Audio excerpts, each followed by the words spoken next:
তোমরা সবাই কেমন আছো? আশা করি সবাই ভালো আছো, আমিও ভালো আছি। দেখো, আজকে আমি কাটা রুই মাছের ঝোল করব। তো কী কী দিয়ে করব? আলু, পটল, টমেটো দিয়ে ঝোল করব। দেখো, তো দেখো মাছ ভাজছি।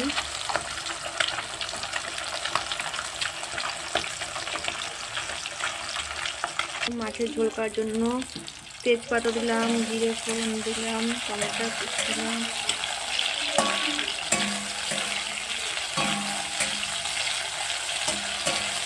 দেখো, আলুগুলো ভেজে নিচ্ছি, মশলা অ্যাড করে নিলাম।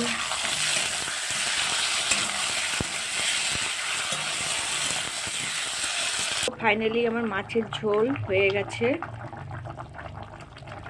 কেমন হয়েছে বলো তোমরা কমেন্ট করে।